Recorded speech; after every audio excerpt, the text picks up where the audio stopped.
Assalamualaikum class. This is Mohammad Hashim Zia and you guys are watching Matrix by Hashim Zia. बेटा आज की class के अंदर हम लोग डिस्कस करेंगे कि एनईडी यूनिवर्सिटी का आपने 2025 का फॉर्म को किस तरीके से फिलअप करना है। एनईडी यूनिवर्सिटी की तैयारी कैसे करनी है। एनईडी यूनिवर्सिटी के एडमिशंस आज 7 अप्रैल वाले दिन अनाउंस कर दिए गए हैं। तो आज की इस क्लास के अंदर वी विल बी डिस्कसिंग कि आपने किस तरीके से एनईडी यूनिवर्सिटी के फॉर्म को फिल करना है। सबसे पहले भाई आपके पास कोशिश करें कि कोई लैपटॉप होना चाहिए, नहीं तो कोई कंप्यूटर होना चाहिए। मोबाइल के ऊपर आप फॉर्म को फिल नहीं कर पाएंगे तो कोशिश करें कि मोबाइल के ऊपर फॉर्म फिल ना करें, अदरवाइज गलती करने के चांसेस ज्यादा होंगे। तो भाई मोबाइल के ऊपर फॉर्म को फिल ना करें। आपके पास अगर लैपटॉप या कंप्यूटर नहीं है तो आपके इलाके के अंदर कोई भी जो डॉक्यूमेंट शॉप होगी वहां पे चले जाइए। डॉक्यूमेंट शॉप के ऊपर बैठ के इस वीडियो को इस्तेमाल करते हुए आप आराम से फॉर्म फिल कर सकते हैं। इस चीज को जहन में रखिएगा, खुदारा लैपटॉप या कंप्यूटर के जरिए फॉर्म को फिल करें, मोबाइल के ऊपर कभी भी फॉर्म को फिल ना करें, क्योंकि आपकी डिटेल्स होती हैं, चीजें होती हैं, अगर वो चीजें आपने गलत डाल दी तो आपका फॉर्म रिजेक्ट कर दिया जाता है। सबसे पहले नंबर के ऊपर आपके पास कोई भी ब्राउजर है, आपने उस ब्राउजर को ओपन कर लेना है। जैसे कि मेरे पास यहाँ पे गूगल का ब्राउजर मैं अपना ओपन कर लेता हूँ। तो मेरे पास यहाँ पे गूगल का ब्राउजर ओपन हो गया। अब जरा गौर से बात समझिएगा, ये जो गूगल का ब्राउजर है आपने करना क्या है। सबसे पहले आपने गूगल के ब्राउजर को ऑन कर दिया। ऑन करने के बाद आपने यहाँ पे गए। यहाँ पे जाने के बाद आप सिंपल इसको पेंट कर दीजिए। आप लिखिए एनईडी 2025 एडमिशंस, एनईडी 2025 एडमिशंस। आपके पास इस तरीके से एनईडी 2025 एडमिशंस एनईडी यूनिवर्सिटी की मेन वेबसाइट आ जाएगी। आपके पास एनईडी यूनिवर्सिटी की मेन वेबसाइट आएगी, आपने इस वेबसाइट को ओपन कर लेना है। सही है।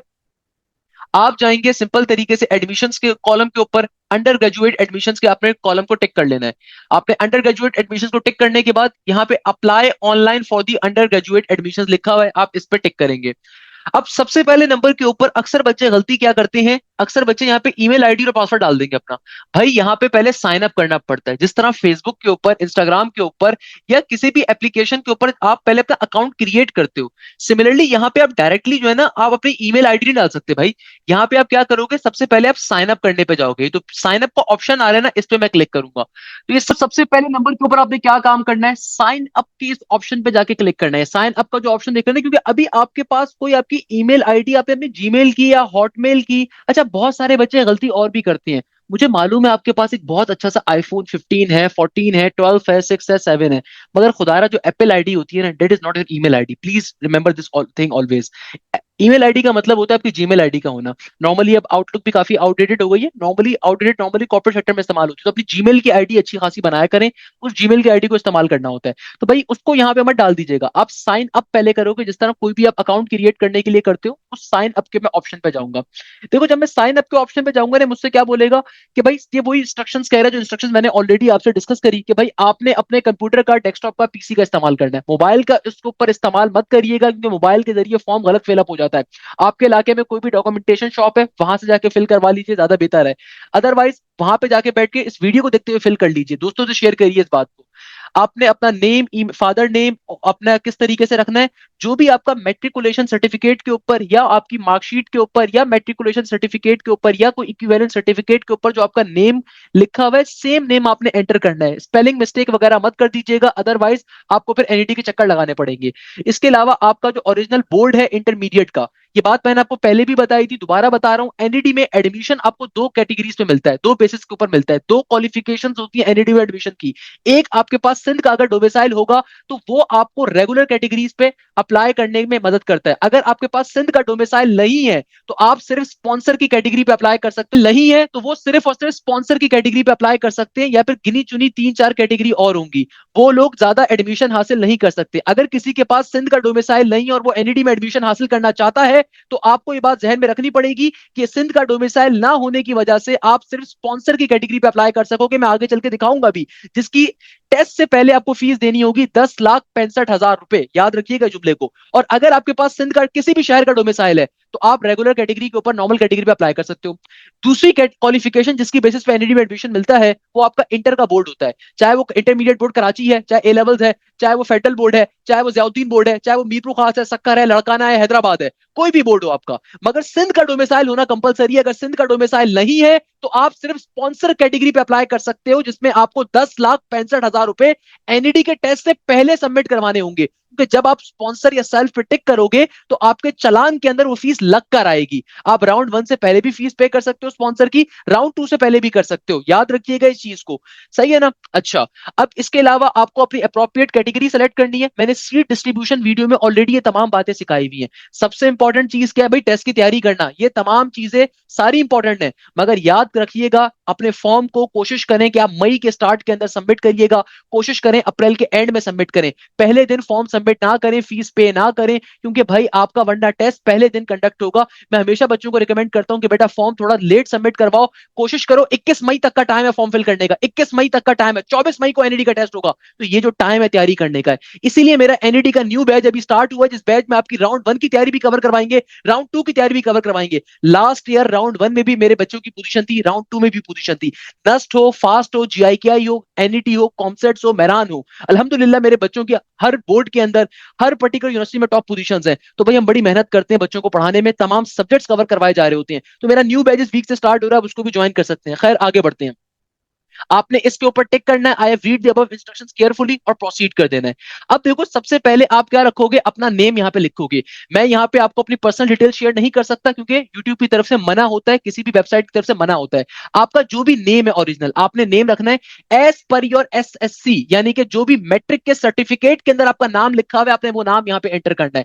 अगर आपको लगता है कि आपके नाम में कोई गलती है तो पहले जाके मैट्रिक का सर्टिफिकेट चेंज करवाओ। याद रखिएगा जो नाम आपके मैट्रिक सर्टिफिकेट में लिखा हुआ है, आपने सेम नाम यहाँ पे रखना है। आपके फादर का नेम जो उनके एसएससी इक्विवेलेंट सर्टिफिकेट के ऊपर या आपके एसएससी इक्विवेलेंट मार्कशीट के ऊपर लिखा हुआ है, उस नाम को एंटर करना है। अगर आपके वालिद मोहतरम का नाम है दिलशाद अहमद, तो दिलशाद अहमद जिस तरीके से आपके मैट्रिक मार्कशीट के ऊपर फादर का नेम लिखा हुआ है, सेम नाम यहां पे लिखोगे। फिर आप अपना ईमेल एड्रेस रखोगे। अच्छा, मैं एक गलती बहुत ज्यादा देखता हूं, अक्सर बच्चे जो है ना अपने ईमेल एड्रेस उनका होता है बैड बॉय 42 है भाई, सलमान खान 74 है भाई, या फिर उनका होता है शाहरुख खान 14, या प्ले बॉय समथिंग करके, या प्रिंसेस अम्मारा। भाई इस तरह की ईमेल आईडीज आपकी नहीं होनी चाहिए। अगर आप में से किसी भी बच्चे की ऐसी ईमेल आईडी है तो मैं रिक्वेस्ट करूंगा कि बेटा प्रोफेशनल ईमेल आईडी बनाओ अपनी। जैसे लेट सपोज मेरा नाम अगर हाशिम जिया है तो मैं सिंपल अपनी ईमेल आईडी डिजाइन करूंगा हाशिम जिया 12@gmail.com या हाशिम जिया 99@gmail.com।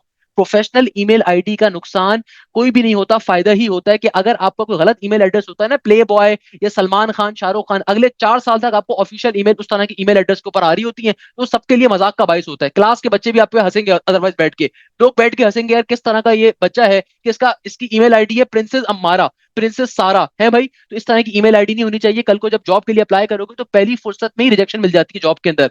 जो अच्छी कॉर्पोरेट कंपनीज होती हैं जैसे कि जीएसके है, रैकेट है आपके पास, GlaxoSmithKline की मैंने बात कर ली, शेल हो गया आपके पास, Amazon हो गया आपके पास, माइक्रोसॉफ्ट हो गया, ये पहले ही फुर्सत में रिजेक्ट कर देती है बच्चे को अगर वो उसकी इनअप्रोप्रिएट आपकी ईमेल आईडी होती है। तो ईमेल आईडी अपनी खुदारा सही से बनाओ।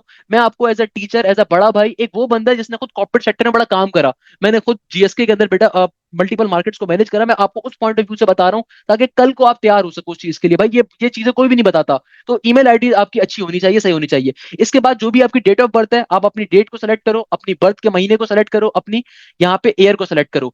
2000 या उसके बाद के बच्चे खाली एनईडी में एडमिशन ले सकते हैं। अगर आपकी डेट ऑफ बर्थ 1999 की है, आप एलिजिबल इंडियन एडमिशन लेने के ध्यान में रखिएगा। आप 2000 से पहले के बच्चे एनईडी में एडमिशन नहीं ले सकते, क्योंकि जाहिर सी बात है 25 साल से बड़ी उम्र का बच्चा थोड़ी एडमिशन लेगा, 25 साल से बढ़ेगा। 2000 के अंदर 2000 वाला लास्ट लिमिट है, यानी कि 2000 से जो ओल्डर बच्चा है वो एनईडी में एडमिशन नहीं ले सकता। इसके बाद जो ये जो कोड आ रहा है ना, कोड लिखा हुआ है, जैसे ये कोड लिखा हुआ है वैसे इस कोड को उतारोगे, कैप्स लॉक चेक कर लेना, फिर सबमिट करवाओगे। जब आप सबमिट करवा दोगे तो आपकी ईमेल के ऊपर आपके पास पर्टिकुलरली लिंक आ जाएगा, उसमें पासवर्ड गिवन होगा। उस पासवर्ड को और अपनी ईमेल को फिर आप जाके यहाँ पे डालोगे साइन इन के ऑप्शन के ऊपर। तो याद रखिएगा जब आप अपना नेम यहाँ पे रख दोगे, अपने फादर नेम रख दोगे, ईमेल एड्रेस रख दोगे, डेट ऑफ बर्थ सेलेक्ट कर लोगे और इस कोड को डालोगे, फिर सबमिट के ऑप्शन पे क्लिक करोगे, तो आपकी ईमेल एड्रेस के ऊपर आपके पास लिंक आ जाएगा। बहुत दफा आपकी इनबॉक्स के ऑप्शन में अगर ना हो तो स्पैम के पोर्शन में, जंक के पोर्शन में, प्रमोशन के उस फोल्डर में चेक कर लीजिएगा, वहां पे नहीं तो आपके पास ईमेल आई भी। इस तरीके से देखो आपके पास ये ईमेल आ जाएगी, मेरे पास प्राइमरी में आ रही है। अगर आपके पास ना आए तो प्रमोशंस के ऊपर चेक कर लीजिएगा, सोशल पे चेक कर लीजिएगा, नहीं तो यहाँ पे मोर के ऑप्शन पे करके इस स्पैम के फोल्डर पे लाजमी तौर पे चेक कर लीजिएगा। स्पैम के फोल्डर पे लाजमी तौर के ऊपर चेक कर लीजिएगा, हो सकता है स्पैम के अंदर ना चली गई हो। सही है ना? तो ये काम बड़ा इंपॉर्टेंट है। जब आप कर लोगे, आप देखोगे कि पर्टिकुलरली आपके पास इस तरीके से ईमेल आई हुई है, मैंने अपना पासवर्ड, अपनी यूजर आईडी हाइड कर दी है। उसके बाद आप इस लिंक पे क्लिक करोगे, जब लिंक पे क्लिक करोगे तो आपके पास फाइनली ये ओपन हो जाएगा। अब जो आपकी ईमेल आईडी है ना, जिस ईमेल आईडी पे आपने साइन अप किया, उस ईमेल आईडी को डालोगे, और जो आपकी ईमेल के ऊपर पासवर्ड आया है, आपकी ईमेल के ऊपर जो पासवर्ड आया है उसको डालोगे, अगेन इस पर्टिकुलर इमेज को डालोगे। इस इमेज को आपने फिर यहाँ पे डालना है, सही है। कोशिश करना कि पासवर्ड चेंज ना करो, जो पासवर्ड ईमेल पे आया है वही रहने दो, ताकि बार बार आप पासवर्ड याद रख के भूल ना जाओ, भाई बड़ा मसला हो जाता है, फॉरवर्ड पासवर्ड करता रहता है इंसान। फिर लॉगिन के ऑप्शन पे क्लिक करोगे बेटा। तो बेटा देखो, आपने जब फाइनली अपने लॉगिन के पेज को करके लॉगिन किया, तो अब आपके पास इस तरीके का पेज ओपन हो जाएगा। अब आपने करना क्या है, अब आपने अपने इस फॉर्म को कंप्लीटली फिलअप करना है। आपने सबसे पहले क्या करा, जो भी आपके ईमेल के ऊपर आपकी पासवर्ड आया, उस पासवर्ड को और उस ईमेल को लाके अब लॉगिन के पेज पे डाला। जो नीचे कोड मौजूद था, उस कोड को गौर से देख के आपने एंटर करना है और फिर लॉगिन कर देना है। अब इसके बाद सबसे पहले नंबर के ऊपर पहला स्टेप क्या है, select board and the group. अब आप इसके ऊपर जाओगे। अब याद रखिएगा, इन्होंने साफ तौर पे कहा है कि भाई आपने तरीके से अपने कैटेगरी को सेलेक्ट करना है, सही है ना। अब देखो आपका बोर्ड क्या है, ये आपसे क्या पूछ रहा है, स्टेप नंबर 1 क्या है आपका बोर्ड। यानी कि आप कराची बोर्ड से हो, हैदराबाद हो, मीरपुर खास हो, सक्खर हो, लड़काना हो, नवाबशाह हो, फेडरल बोर्ड हो, क्या चीज हो। मैंने सीट डिस्ट्रीब्यूशन वाली वीडियो में तमाम चीजें बताई हुई हैं। तो अगर आपका इंटरमीडिएट कराची बोर्ड से, आप कराची बोर्ड सेलेक्ट करोगे। अगर कोई बच्चा ए लेवल्स का है तो वो सिंपल तरीके से A level institute located in Pakistan करेगा। अगर कोई फेडरल बोर्ड का बच्चा है जो कि पाकिस्तान के फेडरल बोर्ड के अंदर मौजूद है, यानी कि फजाइया डिग्री कॉलेज से या किसी ऐसे से, आर्मी पब्लिक कॉलेज से, आर्मी पब्लिक स्कूल से आपने अपना फेडरल सेकंड ईयर कंप्लीट करा है, तो आप क्या करोगे, federal board of education Islamabad from an institute located in Pakistan. या फिर अगर कोई दुबई के अंदर मौजूद है तो वहां पे भी फेडरल बोर्ड पढ़ाया जाता है, तो वो आप क्या करोगे, federal board of education Islamabad from an institute located oversee. कोई हैदराबाद बोर्ड का बच्चा हैदराबाद कैटेगरी सेलेक्ट करेगा, कोई मीरपुर खास का मीरपुर खास सेलेक्ट करोगे। तो मैं लेट सपोज कराची बोर्ड का बच्चा हूं, मैंने कराची बोर्ड सेलेक्ट कर लेना है। अब सबसे पहले नंबर के ऊपर आप ग्रुप के ऊपर आओगे। याद रखिएगा, फॉर्म कोशिश करनी है आपने कुछ दिन बाद सबमिट करवाओ, फौरन से फॉर्म सबमिट मत करवाइएगा। जितनी जल्दी आप फॉर्म सबमिट करवाओगे उतनी जल्दी आपकी स्टार्टिंग की टेस्ट की डेट होगी। तो एक आध दिन के बाद की टेस्ट की डेट लेने के लिए आप कोशिश करोगे कि आप अप्रैल के मिड के अंदर, अप्रैल के एंड के अंदर फॉर्म फिल करो, ताकि आपके पास जो टेस्ट की डेट है वो 25 मई की है, 26 मई की है। नॉर्मली एनईटी का टेस्ट 3 दिन चलता है, 24 मई होगा, 25 मई होगा, 26 मई होगा। इसको मैं भी एंड में भी डिस्कस करूंगा। अब ग्रुप के ऑप्शन पे आओगे, अपना ग्रुप सेलेक्ट करो। आप प्री इंजीनियरिंग के हो, प्री मेडिकल के हो, कंप्यूटर साइंस के हो, कॉमर्स के हो, आर्ट्स के हो। यानी कि इंटरमीडिएट के अंदर या ए लेवल्स के अंदर आपके कौन से सब्जेक्ट है भाई। आपने, अगर आपने इंटर या ए लेवल्स में केमिस्ट्री पढ़ी है तो आप प्री इंजीनियरिंग में लाया कर दो। अगर आपने इंटर या ए लेवल्स के अंदर, अगर आपने इंटर या ए लेवल्स के अंदर कंप्यूटर का कोर्स पढ़ा है तो आप कंप्यूटर साइंस से बिलोंग करते हो। अगर आपने इंटर या ए लेवल्स के अंदर प्री मेडिकल का पढ़ा है तो प्री मेडिकल से बिलोंग करते हो। अगर आपने इंटर या ए लेवल्स के अंदर कॉमर्स पढ़ी है तो आप कॉमर्स की कैटेगरी को सिलेक्ट करोगे। तो जो भी आपने पढ़ा है उसको करोगे। अब आपसे साफ तौर पे एग्जामिनर पूछ रहा है, क्या आपके पास सिंध का डोमिसाइल है कि नहीं है। सिंध के किसी भी शहर का डोमिसाइल आपके पास होना चाहिए। याद रखिएगा, डोमिसाइल जाली नहीं बना सकते, डोमिसाइल जाली बनाने के ऊपर 3 साल की कैद की सजा है। तो आपका डोमिसाइल कहाँ का है। अच्छा, डोमिसाइल अगर आपका नहीं भी बना हुआ ना, परेशान होने की जरूरत नहीं है। आपके वालिदैन का अगर परमानेंट रेजिडेंस या आपका परमानेंट रेजिडेंस कराची का है या सिंध के किसी शहर का है, तो आपका सिंध का डोमिसाइल बनेगा। आप जाके, आप जैसे ही आपके इंटर के पेपर्स खत्म हो, आप लाजमी तौर के ऊपर डिस्ट्रिक्ट कमिश्नर ऑफिस के जाके अपना डोमिसाइल बनने पहली फुर्सत में दे दीजिएगा। डोमिसाइल कि आपका होना लाजमी तौर के ऊपर एडमिशन के टाइम नेसेसरी है। अदरवाइज आपको 1 हफ्ते का वो टाइम दे देते हैं, मगर 1 हफ्ते के अंदर फिर आपको सबमिट करवाना होता है। अगर अभी आपका डोमिसाइल नहीं बना हुआ, कोई परेशान होने की जरूरत नहीं है। आपका परमानेंट रेजिडेंस अगर कराची की है या सिंध के किसी भी शहर की है, तो इसका मतलब क्या है, आपका डोमिसाइल सिंध का ही बनेगा। तो भाई आपने क्या करना है, do you have the domicile of Sindh, तो आप क्या करोगे, एनी सिटी ऑफ सिंध, यानी कि कहाँ का डोमिसाइल। और अगर ये नहीं करोगे तो आप सिर्फ इन कैटेगरीज पे अप्लाई कर सकते हो। अगर आपके पास सिंध का डोमिसाइल नहीं होगा तो आप सिर्फ स्पॉन्सर की कैटेगरी पे अप्लाई कर सकते हो, जिसकी जिसके अंदर आपको 10.5 लाख रुपए सबमिट करवाने हैं। या फिर ये वाली कैटेगरी जो होंगी सेल्फ फाइनेंस की, उन पे अप्लाई कर सकते हो। या फिर रिलीजियस माइनॉरिटी की सीट के ऊपर जो रिलीजियस माइनॉरिटी का बच्चा है वो अप्लाई कर सकता है। तो आपने किस पे टिक करना है, एनी सिटी इन सिंध के ऊपर, सही है ना, एनी सिटी, अगर आपका सिंध का डोमिसाइल है तो। अच्छा, अब जब आपने एनी सिटी ऑफ सिंध के ऊपर सेलेक्ट करा ना, अब ये आपके पास कैटेगरीज आ गई। अब खुदारा इन कैटेगरीज को आपने सही तरीके से पढ़ना है, क्योंकि इन कैटेगरीज की बेसिस पे आपको एडमिशन मिलता है। याद रखिएगा, कैटेगरीज को आपने सही सेलेक्ट करना है, क्योंकि ये वो कैटेगरीज इनकी बेसिस पे आपको एडमिशन कल को मिल रहा होगा। तो अगर आपने गलत कैटेगरी सेलेक्ट कर ली तो आप अपनी सीट को जाया कर दोगे। तो भैया, अगर आपका इंटरमीडिएट बोर्ड कराची का है, तो आप R1A की कैटेगरी सेलेक्ट करोगे, चाहे वो आपका प्री इंजीनियरिंग हो चाहे कॉमर्स हो। सही है। इसी तरीके से चूंकि हम लोगों ने ऊपर सेलेक्ट करा था कि हम प्री इंजीनियरिंग ग्रुप के हैं, तो खाली प्री इंजीनियरिंग वाली सीट्स आ रही हैं। अब देखो फॉर एग्जांपल एक बच्चा है जो कि माजूर है, जो कि किसी वजह से उसके अंदर कोई डिफेक्ट है, कोई भी XYZ आपके साथ कोई इशू है, तो आप डिफरेंटली एबल्ड पर्सन की कैटेगरी सेलेक्ट कर सकते हो। R1F की कैटेगरी क्या होती है?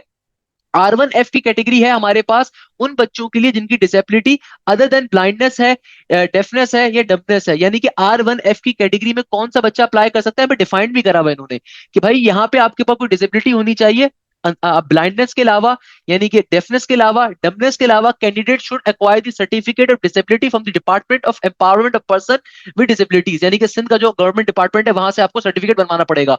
दे will also be required to appear before medical board at university, अगर आप इस पे सेलेक्ट कर रहे हो। अगर कोई बच्चा रिलीजियस माइनॉरिटी का है तो इस कैटेगरी को भी एडिशनली सेलेक्ट कर सकते हो। एडिशनल कैटेगरी सेलेक्ट करने के चार्जेस नहीं है। सही है ना? अगर आप माइनॉरिटी से हो, हिंदू कम्युनिटी से हो, पारसी कम्युनिटी से हो या क्रिश्चियन कम्युनिटी से हो, तो आप किसी भी अगर माइनॉरिटी कम्युनिटी से हो तो आप इसको सेलेक्ट कर सकते हो। अगर आप लेट सपोज कराची के किसी मुजाफाती इलाके में रहते हो, यानी कि लेट सपोज औरंगी टाउन की तरफ किसी गांव में रहते हो, मलीर के किसी गांव में रहते हो, गड़ाप के किसी गांव में रहते हो, तो आप R6 की कैटेगरी को सिलेक्ट कर सकते हो। ये रूरल एरिया तो सिंध के हैं। सही है। इसके अलावा अगर आप के वालदेन एनईडी यूनिवर्सिटी के अंदर टीचर हैं तो आप उनकी अगर औलाद हो तो आप इस कैटेगरी के ऊपर भी जा सकते हो। सही है। इसके अलावा अगर आपके वालदेन नॉन टीचिंग स्टाफ के अंदर लाई करते हैं तो आप इस पर्टिकुलर कैटेगरी के ऊपर अप्लाई कर रहे होगे। अगर आप आउटस्टैंडिंग स्पोर्ट्समैन हो, आउटस्टैंडिंग स्पोर्ट्समैन का मतलब ये होता है कि ये नहीं कि आपने स्कूल के अंदर क्रिकेट खेलते थे आप आउटस्टैंडिंग स्पोर्ट्समैन हो।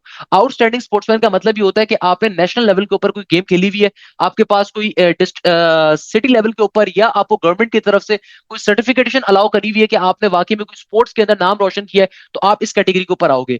अगर आपको यूईटी लाहौर या टेक्सला नॉमिनेट कर रही है तो आप इस कैटेगरी को भी सिलेक्ट कर सकते हो। अगर आपको यूईटी पेशावर नॉमिनेट करती है तो आप इस कैटेगरी को सिलेक्ट कर सकते हो। अगर आप सेल्फ फाइनेंस भी, अच्छा सेल्फ फाइनेंस के लिए काफी सारे बच्चे परेशान होते हैं।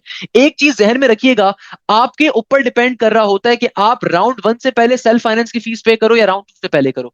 भाई मैं तो बच्चों को रिकमेंड करता हूं कि कोशिश करो कि राउंड 1 से पहले ही पे कर दो, कोई मसले की बात नहीं है। आप वैसे राउंड 1 से पहले भी सेल्फ फाइनेंस की फीस पे कर सकते हो, राउंड 2 से पहले भी पे कर सकते हो, यानी कि राउंड 1 के बाद भी आप सेल्फ फाइनेंस की फीस पे कर सकते हो बिफोर राउंड 2। एनईडी का राउंड 1 24 मई को और राउंड 2 जो होगा ये होगा जुलाई के पहले वीक के अंदर, तकरीबन 12 जुलाई की डेट आ रही है। दो चीजें ध्यान में रखिएगा कि भाई अगर आप रेगुलर कैटेगरी के ऊपर बाद में एडमिशन लेते हो आपको आपके सेल्फ फाइनेंस के पैसे रिफंड हो जाएंगे, या फिर अगर आपका टेस्ट फेल हो गया तब भी आपके सेल्फ फाइनेंस के पैसे रिफंड हो जाएंगे। अगर आप जब इंटरव्यू के लिए एनईडी आपको कॉल करता है तो आपको खुद ऑप्शन देता है कि भाई रेगुलर के ऊपर ये सीट्स अवेलेबल है, सेल्फ के ऊपर ये अवेलेबल है, तो आप खुद सेलेक्ट करते हो रेगुलर की कैटेगरी या सेल्फ की ऊपर सीट लेना, आप खुद सेलेक्ट करते हो। अगर आप रेगुलर के ऊपर आपको कोई अच्छी फील्ड मिल रही है तो आप सेल्फ फाइनेंस के पैसे आप फॉर्म फिल करके दोगे तो सेल्फ फाइनेंस के पैसे आपको बाद में वापस मिल जाते हैं। तो कोशिश करो कि भाई सेल्फ फाइनेंस को पहले ही फिल कर लो, कोई मसले की बात नहीं है। मगर एक चीज जहन में रखिएगा, अगर आपने सेल्फ फाइनेंस की कैटेगरी पे टिक कर दिया ना तो आपके जो अभी चालान आएगा, यानी कि जो टेस्ट का चालान आएगा उसमें सेल्फ के पैसे भी 8,55,000 रुपए लग कर आएंगे। तो ये मजाक मस्ती के ऊपर सेल्फ फाइनेंस टिक मत कर दीजिएगा।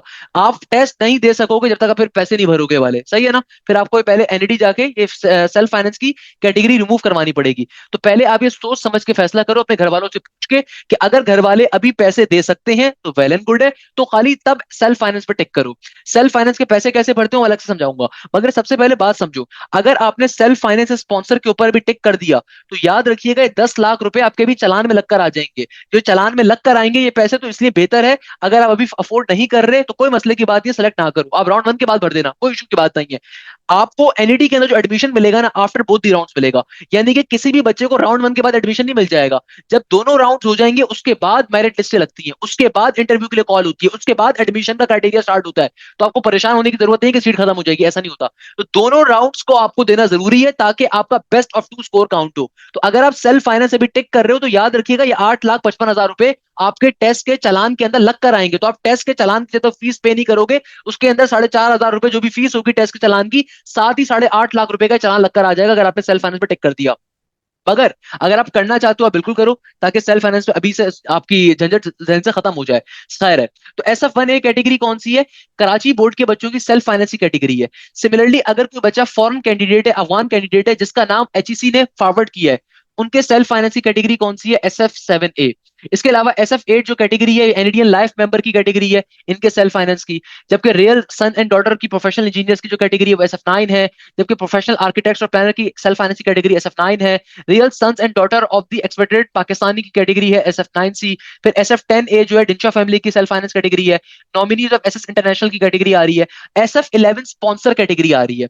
मैं हमेशा बच्चों से कहता हूं कि देखो बेटा, अगर सेल्फ फाइनेंस पे आप अप्लाई कर रहे हो, चाहे आप किसी भी उसके अंदर बिलोंग कर रहे हो, अब हैदराबाद बोर्ड की कैटेगरी आपकी सिंध की है, ए लेवल्स की है, या फेडरल बोर्ड की है, कराची की है, मगर आप स्पॉन्सर पे लाजमी अप्लाई करो, क्योंकि स्पॉन्सर पे सीट ज्यादा है। मैंने सीट डिस्ट्रीब्यूशन वाली वीडियो में सारी बातें एक्सप्लेन करी थी कि देखो सेल्फ फाइनेंस के ऊपर अगर एक फील्ड है वो सेल्फ फाइनेंस पे 80 पे क्लोज हो रही है, तो स्पॉन्सर पे वो 78 77 पे क्लोज हो रही होती है, और फीस में कोई इतना डिफरेंस नहीं है। सेल्फ फाइनेंस के लिए जहां आप 8.5 लाख रुपए पे कर रहे हो, स्पॉन्सर के ऊपर आप 10,50,000 पे करोगे, 2 लाख 3 लाख ज्यादा ही पे करोगे। यानी कि सेल्फ और स्पॉन्सर दोनों सेलेक्ट अगर आप करोगे ना, तो आपको खाली 10 लाख पे करने हैं। अगर आप सेल्फ और स्पॉन्सर दोनों पे अप्लाई करते हो, तो आपको 16 लाख पे नहीं करने, 18 लाख पे नहीं करने, आपको खाली 10 लाख पे करने। इसमें सेल्फ भी ऑलरेडी कवर हो जाएगा। तो ये चीज ध्यान में रखिएगा। अक्सर बच्चे मुझसे क्वेश्चन पूछते हैं, सर अगर सेल्फ और स्पॉन्सर दोनों सेलेक्ट करेंगे, क्या हमें सेल्फ की 8,55,000 अलग पे करने होंगे और स्पॉन्सर के 10,65,000 अलग पे करने होंगे? नहीं। अगर आप सेल्फ और स्पॉन्सर दोनों सेलेक्ट करते हो, तो आपको खाली 10,65,000 पे करने हैं, उसमें सेल्फ फाइनेंस के पैसे ऑलरेडी इंक्लूड है। लेट सपोज आपका रेगुलर पे एडमिशन हो गया, तो ये पूरे के पूरे 10 लाख वापस मिल जाएंगे। अगर सेल्फ पे एडमिशन हो गया, तो खाली सेल्फ के पैसे कटेंगे, बाकी पैसे वापस मिल जाएंगे। अगर स्पॉन्सर पे एडमिशन हो गया, तो फिर एनईडी वो पैसे भरपा लेगा। ये वन टाइम की पेमेंट होती है। इसके बाद फिर आपको दोबारा सेल्फ फाइनेंस की पेमेंट नहीं करनी। फिर आपको नॉर्मल जो एडमिशन फीस है, सेमेस्टर फीस है, बाद में वो नॉर्मल बच्चों की तरह वो पे करनी होती है। तो याद रखिएगा, इसको बड़ा देख के करिएगा। अच्छा, अक्सर बच्चे क्या करते हैं, इस कैटेगरी सेलेक्ट करते हैं। अल्लाह का वास्ता है भाई, ये जो R for appearing NED test only, इस कैटेगरी को सेलेक्ट नहीं करना, ये आप पे काम के लिए नहीं होती। ये आर कैटेगरी कौन सी होती है? R category is for the candidate expected to be nominated against the reserve seat under the category R10A, R10B, 12A, 12B, 12C, 12D, 12C, 12F, 13A, 13B, 13C, 13D, 13E and 14। यानी कि ये are category का normal बच्चे का कोई काम नहीं होता। ये आर कैटेगरी आपने सेलेक्ट नहीं करनी भाई, आपने अपने बोर्ड के हिसाब से कैटेगरी सेलेक्ट करनी है। आपने आर कैटेगरी जो है ना, appearing for the NED test, ये आप लोगों के लिए नहीं है। 99% बच्चा हर दफा इस कैटेगरी को सेट करके आ जाता है। आप चाहे तो सीट डिस्ट्रीब्यूशन को और से पढ़ सकते हैं और समझ सकते हैं कि भाई R10A 10B वगैरह है क्या चीज, ताकि आपको अंदाजा हो जाए। सही है ना? इस कैटेगरी को सेलेक्ट मत करिएगा, आपने अपने बोर्ड के हिसाब से कैटेगरी सेलेक्ट करनी है। फॉर एग्जाम्पल, लेट सपोज मैं एग्जाम्पल देता हूं। अगर आप में से कोई बच्चा हैदराबाद बोर्ड का है, लेट सपोज आप में से कोई बच्चा अगर हैदराबाद बोर्ड का है, तो आप क्या करोगे? आप सिंपल हैदराबाद बोर्ड की जो प्री इंजीनियरिंग की सीट होगी उसको सेलेक्ट करोगे। ये R2A आपकी सीट होगी। सही है ना? हैदराबाद बोर्ड की प्री इंजीनियरिंग की कंप्यूटर साइंस प्री मेडिकल की R2A की कैटेगरी है, और आपकी सेल्फ फाइनेंस की कैटेगरी SF2A है। तो भाई आपने जो भी अपना बोर्ड होगा आपका, लेट सपोज कोई बच्चा ए लेवल्स बैकग्राउंड का है, तो ए लेवल्स बैकग्राउंड की देखो कैटेगरी कौन सी है? R4A। और आपके सेल्फ फाइनेंस की कैटेगरी है SF4A। और आपके स्पॉन्सर स्पॉन्सर सबकी स्पॉन्सर की कैटेगरी सबकी सिमिलर है, SF11। स्पॉन्सर के अंदर कोई भेदभाव नहीं होता, वहां पे सारे ग्रुप्स का बच्चा अप्लाई कर सकता है। सही है ना? क्योंकि स्पॉन्सर की फीस ज्यादा है। सिमिलरली अगर कोई बच्चा लेट सपोज जियाउद्दीन बोर्ड का है, तो भाई जियाउद्दीन बोर्ड का अगर आपका डोमिसाइल, अगेन डोमिसाइल सिंध का होना चाहिए भाई, डोमिसाइल सिंध का नहीं होगा तो आपकी नंबर ऑफ चांसेस बहुत कम एडमिशन के, आप खाली स्पॉन्सर वगैरह पे अप्लाई कर सकते हो। तो भाई देखो, अगर आपके पास जियाउद्दीन बोर्ड है, तो जियाउद्दीन बोर्ड की कैटेगरी कौन सी है? R3E की। कौन सी है? R3E की। और आपकी सेल्फ फाइनेंस की कैटेगरी कौन सी है? SF3E की। स्पॉन्सर आपका भी सिमिलर ही है। क्लियर है? तो मैं वापस से कराची बोर्ड से कर देता हूँ। सही है ना? मैं वापस ऐसे कराची बोर्ड कर देता हूँ, तो R1A आ गया यहाँ पे, और यहाँ पर आ गया SF1A। सही है? अब आगे क्या करना है? इसको सबमिट करवा देना है। सही है? अच्छा, मैंने सेल्फ फाइनेंस कर दिया, आई एम सॉरी, मैं दोबारा उसको चेंज करता हूँ, जरा एक सेकंड मुझे दीजिएगा। हम इसको वापस से जरा सही कर देते हैं। हमने उसको क्या कर दिया? हमने उसको SF सेल्फ फाइनेंस मैंने कर दिया था उसको। सही है ना? अप्लाइंग मोर कैटेगरी। सही है? तो मैंने सेल्फ फाइनेंस गलती से सेलेक्ट कर दिया था। हमने क्या करना है? सेल्फ फाइनेंस को रिमूव करना है। ये देखो, मैंने सेल्फ फाइनेंस सेलेक्ट कर लिया था। आपने देखा मैंने क्या काम करा? मैंने गलती से सेल्फ फाइनेंस सेलेक्ट कर लिया था, तो रिमूव कैटेगरी के ऊपर जाके मैंने उसको कर दिया। लेट सपोज क्लिक हियर पे जाता हूँ, मैं दोबारा सेल्फ फाइनेंस सेलेक्ट करके आपको दिखाता हूँ। मैंने किया, सबमिट किया। अब देखो, अगर सेल्फ फाइनेंस मैंने भी सेलेक्ट कर दिया ना, तो अगर मैं अफोर्ड कर नहीं सकता, या फिर मेरे घर वाले भी पैसे नहीं दे रहे, तो भाई ये मेरे चालान में लगकर आ जाएंगे पैसे। सही है? तो जब तक पैसे नहीं भरूंगा, मैं मुझे टेस्ट देने की इजाजत नहीं मिलेगी। इसलिए मैंने इसको रिमूव कैटेगरी पे करके रिमूव कर दिया। मैंने खाली रेगुलर कैटेगरी पे अप्लाई कर रहा हूँ फिलहाल। अब देखो बेटा, यहाँ पे क्या है? Basic information. नेक्स्ट करने के ऊपर बेसिक इन्फॉर्मेशन आ गई, इनको मैं हाइड कर रहा हूँ क्योंकि जाहिर सी बात है, personal data can not be shared on और एनी अदर डेटा के प्राइवेसी कंसर्न्स होते हैं हर पर्टिकुलर वेबसाइट के। तो भाई मेरा जेंडर क्या है, उस जेंडर को लिखोगे, आप मेल हो फीमेल हो उसको लिखोगे। आपका सीएनआईसी नंबर क्या है, आपने वो यहाँ पे तहरीर करना है। आपका रिलीजन क्या है, इस्लाम, हिंदुइज्म, पारसी, भाई, अहमदी, अदर, जो भी आपका रिलीजन आ रहा है उसको लिखोगे। आपका जो प्रेजेंट एड्रेस आ रहा है उस प्रेजेंट एड्रेस को लिखोगे। जो आपका परमानेंट एड्रेस है उसको लिखोगे। सही है ना। टेलीफोन नंबर क्या है आपके घर का उसको लिखोगे। सेल फोन नंबर क्या है उसको लिखोगे। क्या आपके अंदर कोई डिसेबिलिटी एग्जिस्ट करती है, अगर तो यस करोगे तो फिर आपको बताना पड़ेगा कौन सी है, नो करोगे तो फिर पर्टिकुलरली आगे बढ़ जाओगे। गार्जियन, देखो गार्जियन किसे कहते हैं, एक चीज ध्यान में रखिएगा, अक्सर बच्चों का क्वेश्चन आता है, हालांकि बेसिक इंग्लिश जबान का लफ्ज है। देखो मेरे प्यारे बेटे, जिस इंसान के वालिद साहब हयात नहीं होते हैं ना, तो उसके जो होता है, कफालत करने वाला, उसको गार्जियन कहा जाता है इंग्लिश के अंदर। अगर आपके वालिद साहब अल्लाह के फजल करम से हयात हैं, भाई उनकी खिदमत करो। आपका गार्जियन नहीं होगा, आपके फादर होंगे। तो भाई अगर आपके वालिद साहब हयात नहीं है, उस सूरत में गार्जियन का डेटा फिल होता है। अक्सर बच्चे मुझसे कहते हैं सर यहाँ पे जो है ना रिलेशन विद द गार्जियन में सन आ ही नहीं रहा। भाई गार्जियन कहते हैं अगर आपके वालिद साहब का इंतकाल हो चुका है, जो कफालत कर रहा है आपकी, उसको गार्जियन कहा जाता है। तो भाई अगर आपके वालिद साहब हयात हैं तो खुदा का खौफ करो, या आपको फिर फिल नहीं करना। अगर आपके वालिद साहब हयात नहीं है, उस सूरत के अंदर आपको इस सेक्शन को फिलअप करना है। जो भी आपके गार्जियन का नेम है, आपके मामू आपको सपोर्ट करते हैं, आपकी वालदा आपको सपोर्ट करती हैं, या फिर पर्टिकुलरली आपके बड़े भाई सपोर्ट करते हैं, उसको यहाँ पे लिखोगे। सही है ना, उसको यहाँ पे आप लिखोगे, तहरीर करोगे। उसके बाद आप लिखोगे ऑक्यूपेशन क्या है, यानी कि गार्जियन काम क्या करता है, प्राइवेट सर्विस है, गवर्नमेंट सर्विस है, उनका अपना बिजनेस है, रिटायर्ड है, क्या है। मंथली इनकम क्या है गार्जियन की। नंबर ऑफ डिपेंडेंट का मतलब क्या है कि उस गार्जियन की सैलरी पे कितने लोग की कफालत हो रही है। यानी कि लेट सपोज एक बाप के अगर 3 बच्चे हैं और एक किसी यतीम बच्चे की वो कफालत भी कर रहा है, तो अब उसके घर में कितने डिपेंडेंट्स हो गए, 3 उसके बच्चे हो गए, एक उसकी बेगम हो गई, 4 ये लोग हो गए, और एक वो जो बच्चा इसकी कफालत कर रहे हैं तो 5 लोग हो गए। तो एक तरीके से नंबर ऑफ डिपेंडेंट उसमें 5 हो गए। तो मंथली इनकम क्या है, उस गार्जियन का सीएनआईसी नंबर क्या है, उसका एड्रेस क्या है, उसका सेल फोन नंबर क्या है, उसका ईमेल एड्रेस क्या है। ये तमाम चीजें फिलअप करनी पड़ेंगी, बेसिक चीजें बेटा, कोई मुश्किल चीज नहीं है। पेरेंट का या गार्जियन का रिलीजन क्या है वो भी डिफाइन करोगे, उसके बाद आप आगे जाओगे। तो ये वाला जो सेक्शन है ना, ये आपका पर्सनल डिटेल का सेक्शन है। इसमें आपने अपनी तमाम पर्सनल डिटेल्स को डालना है। बेसिक चीजें, कोई मुश्किल काम नहीं है, इसमें अपनी तमाम की तमाम पर्सनल डिटेल्स को डालोगे। याद रखिएगा फॉर्म को आपने फौरन सबमिट नहीं करवाना, थोड़ा सा टाइम देके करवाना है, ताकि आपको टेस्ट की डेट एक आध दिन के बाद की मिले। अल्हम्दुलिल्लाह मैं आपको एक बात कंफर्म से बता देता हूँ, एनईटी के अंदर देखो, अगर तो आपके वालिद साहब हयात नहीं है, उस सूरत में आप गार्जियन का नेम लिखोगे और रिलेशन विद द गार्जियन को लिखोगे। और जैसे आपके फादर साहब हयात हैं, आपके वालिद साहब हयात हैं, आपके वालिद साहब को अल्लाह ताला लंबी सेहत और जिंदगी अता फरमाए, तो भाई आप फिर अपने इंफॉर्मेशन लिखोगे यहाँ पे फादर की, अगर वालिद साहब हयात हैं। तो वालिद साहब का बिजनेस क्या है, घर में कितने आपके बहन भाई डिपेंडेंट्स आपको मिला के बनते हैं, 5 हैं, कितने हैं। मंथली इनकम क्या है फादर की, फादर का सीएनआईसी नंबर क्या है। ये सारी आपकी वो डिटेल्स है जो आपको आपको लाजमी तौर पे डालनी है। एड्रेस क्या है आपके वालिद साहब का जहाँ पे रहते हैं, सेल फोन नंबर क्या है वालिद साहब का, ईमेल एड्रेस क्या है, और पेरेंट या गार्जियन का रिलीजन क्या है। तो याद रखिएगा कि भाई ये जो सेक्शन है इसमें गार्जियन डिटेल्स को डालना है। अगर तो गार्जियन एग्जिस्ट करते हैं, अगर वालिद साहब हयात नहीं है तो जो कफालत कर रहा है, इन 2 कॉलम्स के अंदर उनको डालोगे। सही है। अगर आपके वालिद साहब हयात हैं तो फिर आपको इस कॉलम को फिल नहीं करना। अगर वालिद साहब हयात हैं तो फिर ये वाले कॉलम आपको फिल नहीं करने। आप डायरेक्टली इंफॉर्मेशन ऑफ फादर के ऊपर जाओगे और फादर का ऑक्यूपेशन लिखोगे, क्या करते हैं फादर, घर में कितने बहन भाई हैं, टोटल मंथली इनकम क्या है आपके वालिद साहब की, जो भी मंथली इनकम है उसको यहाँ पे आप लिख दो बैठ के। सीएनआईसी नंबर क्या है उसको लिखोगे, एड्रेस वगैरह पे क्लिक कर दिया ना आपने, पहला स्टेप भी फॉलो कर लिया, सेकंड स्टेप भी अब आपने कर लिया, अब आपने थर्ड स्टेप भी कर लिया। अब फाइनली आप जाओगे फोर्थ स्टेप के ऊपर, डेट इज ऑफ क्वालिफिकेशन। अब आप क्वालिफिकेशन के स्टेप के ऊपर जाओगे और इस स्टेप पे जाने के बाद आप लिखोगे ईयर ऑफ पासिंग, यानी कि आपने मैट्रिक कब पास किया था। तो भाई मैट्रिक आपने कब पास किया था, अगर आप 2025 के अंदर एनईडी में एडमिशन ले रहे हो तो जाहिर सी बात है 2023 में आपने पास किया होगा, एक नॉर्मल बच्चे की बात कर रहा हूँ। सही है ना। वैसे तो 2022 में भी बहुत से बच्चों ने हो सकता है पास किया हो, मगर आपने जिस साल अपना मैट्रिक पास किया उसको यहाँ पे लिखोगे, यानी कि आपने मैट्रिक या ओ लेवल कब कंप्लीट करा है। तो भाई 2023 मैंने यहाँ पे कर दिया।